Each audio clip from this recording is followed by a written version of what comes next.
Dear students of Honors Part 1, hopefully you are keeping well.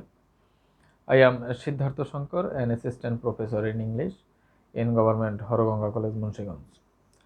Dear students, we are reading out from a fiction, that is Anita Desai's Games at Twilight.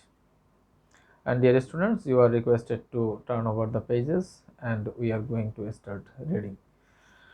You see, in my last class, we have seen that the boys or the children are going to be involved in a game that is hide and seek. And as you know, Anita Desai especially gives importance on female psychology and child psychology. So here, this story basically deals with children, and the here we will find that typical Indian setting and the weather described here, the environment and the nature, actually Indian environment and Indian nature. So here you see, we have seen that the boys they have come out from their residence, and it was a hot summer day, and they have started playing, that is hide and seek. And you know, Raghu is one of the major characters of this story, and he was selected.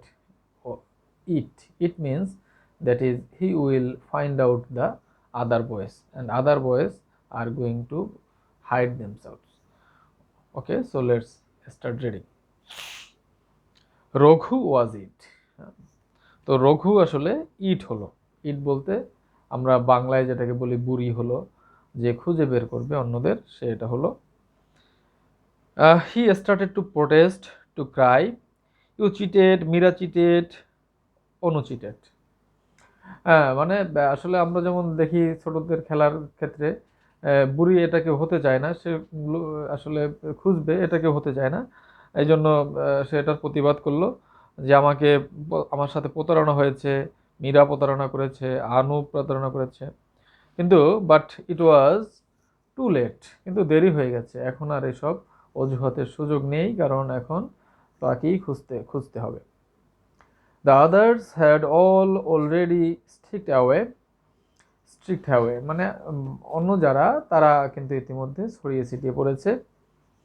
There was no one to hear when he called out, কেউই নাই, মানে যখনই ইট selected হলো রঘু, তখন কিন্তু বাকি কেউ আর সিনে নেই, তারা কিন্তু অলরেডি লুকানোর প্রস্তুতি নিয়ে পালিয়েছে বা লুকানোর জন্য দৌড়ে গেছে।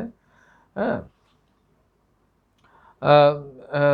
দেয়ার was no one to hear when he called out, যখন এই রঘু চিৎকার করে করে বলছে, only in the veranda the ports mass aid to stay in the ports. হ্যাঁ, তো রঘু বলছে যে মা কিন্তু বলে দিয়েছে, আমরা যখন খেলার অনুমতি দিলেন তখন কিন্তু বলে দিয়েছে যে শুধু বারান্দায় থাকতে হবে, পোর্টসে থাকতে হবে, সামনের উঠোনে থাকতে হবে, এর বাইরে যাওয়া যাবে না, এটা মা বলে দিয়েছে, সেই হিসাবে তোমরা পালাও বা লুকাও। এটা সে কিন্তু চিৎকার করে বলল, কিন্তু এই কথায় কান দেওয়ার মতো আসলে তখন আর কেউ নাই। No one had stopped to listen. All he saw were their brown legs flashing through the dusty shrubs, scrambling up brick walls, leaping over compost heaps and hedges. And then the porch stood empty in the purple shade of the bougainvillea, and the garden was as empty as before. Even the limp squirrels had whisked away, leaving everything gleaming, brassy and bare. তো পরিস্থিতিটা কি, আমরা একটা long sentence দেখলাম, এখানে আমরা কি বুঝলাম, কেউ আসলে আর রঘুকে যে বলছে যে মা বলে দিয়েছে সেটা স্মরণ করিয়ে দিল, বারান্দায় লুকাও বা উঠোনে থাকতে হবে, কিন্তু কেউ এটা শুনলো না, বরং সে দেখলো যে সবাই এক ঝলক দেখছে, কারো পা দেখছে, যে লুকানোর সময় তারা ওই ডাস্টি শার্পস বলতে তোমার যে গাছ, ছোট ছোট গাছ ধুলি মাখা, সেখানে স্ক্রিমলিং আপ ব্রিক ওয়ালস, কেউ ব্রিক ওয়াল বেয়ে উঠছে, লিপিং ওভার কম্পোস্ট হিপস, কেউ আবার কম্পোস্ট যেখানে জৈব সারের হিপস স্তূপ, সেখানে কেউ লুকাতে যাচ্ছে। এবং তারপর দেখা গেল যে পুরো উঠোনটা পুরো জায়গাটা খালি হয়ে গেছে, stood empty in the purple shade of the bougainvillea.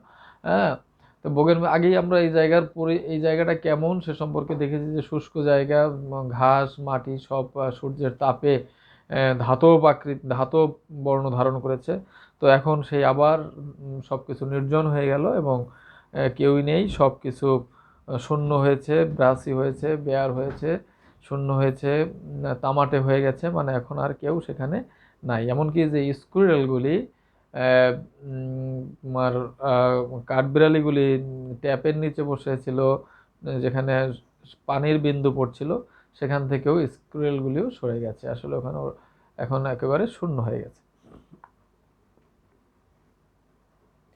Only a small Monu suddenly reappeared as if he had dropped out of an invisible cloud or from a bird's claws and stood for a moment in the center of the yellow lawn, chewing his finger and near to tears as he heard Raghu shouting with his head pressed against the veranda wall. 83, 85, 89, 90. হ্যাঁ, তো কাউকেই দেখা যাচ্ছে না, তো শুধুমাত্র মনু একজনের নাম ছোট, সাডেনলি রিঅ্যাপিয়ার্ড, তাকে দেখা গেল। মনে হচ্ছে যেন সে invisible cloud or from a birds, মনে হলো যে সে মেঘ থেকে পড়েছে, মানে কেউ নাই, জনশূন্য জায়গায় হঠাৎ একজন মানুষ অথবা কোনো পাখির থাবা থেকে যেন পড়েছে। And stood a moment in the centre, এবং সে সেই ইয়েলো লন হলো এখন সূর্যের তাপে বিবর্ণ ঘাস, সেখানে দাঁড়িয়েছিল মনু, এবং আঙ্গুল চুইং হিজ ফিঙ্গার, আঙ্গুল মুখে দিয়ে, অ্যান্ড নিয়ার টু টিয়ার্স, এবং কাদো কাদো অবস্থা, মানে সে আসলে লুকিয়ে পারেনি, ছোট তো ও লুকিয়ে পারেনি, এবং সে শুনলো, দাঁড়িয়ে দাঁড়িয়ে শুনছে রঘু গুনছে, তার মাথাটা বারান্দা ওয়ালের দিকে ফিরে, মানে সে না দেখে গুনতে হবে, তো বাকিদের লুকানোর সুযোগ দিতে হবে, বারান্দা ওয়ালে পিছন ওয়ালের দিকে মুখ করে সে গুনছে 83, 85, 89, 90, এভাবে গ্যাপ দিয়ে দিয়ে গুনছে। এবং এই ছোট মনু তখনও, মনু একজনের নাম, সে লুকাতে পারেনি, সে রঘুকে এই গুনতে দেখলো। And then made off in a panic, half of him wanting to fly north and half of and other half counselling south, এবং তারপর তার সে লুকাবে কোথায়, তার মনে একবার হয় যে আমি উত্তরে যাই, উত্তর দিকে লুকাই, আর একবার মনে হয় না আমি দক্ষিণ দিকে লুকাই, তো তার মধ্যে কনফিউশন তৈরি হয়েছে। Raghu turned just in time to see the flash of his white shorts and uncertain skittering of his red sandals, and charged after him with such a blood-curdling yell that Monu scrambled over the hosepipe, fell into its rubber coils, and lay there weeping. "I won't be it. You have to find them all." হ্যাঁ, তো Manu, small মানু, সে কিন্তু ধরা পড়ে গেল। রঘু গোনা শেষ হয়ে ও তো আসলে কনফিউশনে ছিল, কোথায় লুকাবে, ডানে যাবে না বামে যাবে, উত্তরে যাবে না দক্ষিণে যাবে, এই নিয়ে টেনশনে ছিল। তো এর মধ্যে রঘু যখন চোখ খুললো তখন দেখতে পেলো যে flash of his white shorts, তার যে সাদা প্যান্ট পরে আছে, প্যান্টটা দেখলো, অ্যান্ড এবং রেড স্যান্ডেলের শব্দ শুনতে পেলো। শব্দ শুনে সে চিৎকার করে, কার্লিং ইয়েল, সে কিন্তু এমন জোরে চিৎকার করে উঠলো যে তোমাকে, ওই যে তোমাকে দেখলাম।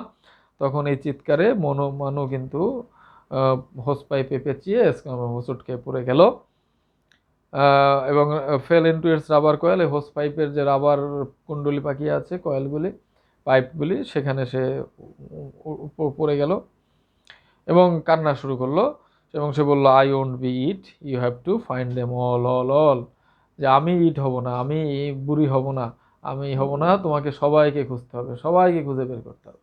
হ্যাঁ, শুধু আমাকে খুঁজে পেয়েছো এতে হবে না, সবাইকেই খুঁজে বের করতে হবে।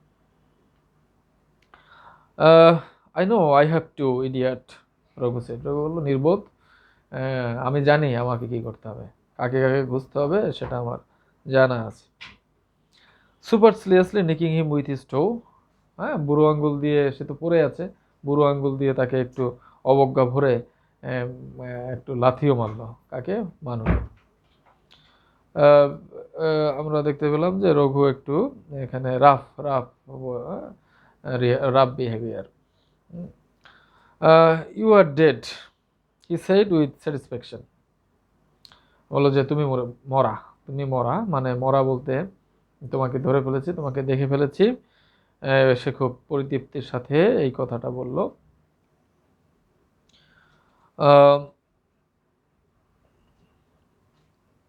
Licking the beads of perspiration of his upper lip and then struck off in search of what their prey, whistling spiritedly so that the hiders should hear and tremble. যেভাবে খোঁজে মানে রঘু সে ঘামিয়ে গেছে, তার পার্সপিরেশন বেরোচ্ছে নাক থেকে, সেটা সে জিভ দিয়ে একটু চেটে নিল। হ্যাঁ, আপার লিপ, উপরের ঠোঁটের ঘাম, এবং এরপর সে ওয়ার দিয়ার ফিরে, মানে আরও যারা লুকিয়েছে, যারা বড়, আরও যোগ্য যারা, তাদেরকে খোঁজার জন্য সে কিন্তু এবার বেরিয়ে পড়ল।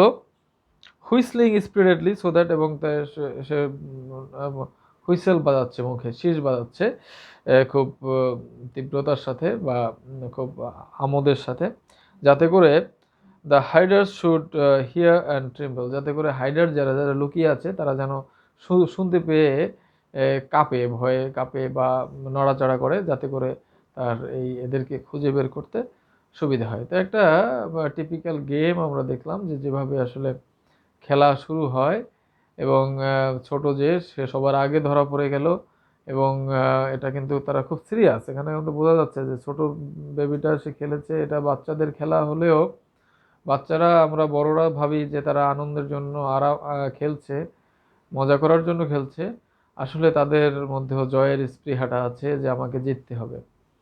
সেই আনন্দ, সেখানে একটা তাদের উত্তেজনা থাকে, উদ্বিগ্ন অবস্থা থাকে। এই বিষয়টা কিন্তু তাদের সাইকোলজির উপর একটা বড় ধরনের প্রভাব। তো তারা আসলে এখানে হারতে চায় না। এখানে আমরা বড়দের যেমন বিভিন্ন ক্ষেত্রে দেখতে পাই যে নিজেদের অবস্থান সুসংহত করার জন্য তাদের মধ্যে একটা নীরব প্রতিযোগিতা, নীরব অথচ সেটাকে বাস্তবায়ন করার যে আপ্রাণ চেষ্টা অন্যকে হারিয়ে। তো এক্ষেত্রেও বাচ্চাদের মধ্যেও সেই আকাঙ্ক্ষা, যে উদ্যম, সেটা কিন্তু তাদের আছে, এবং তারাও চায় জয়ী হতে।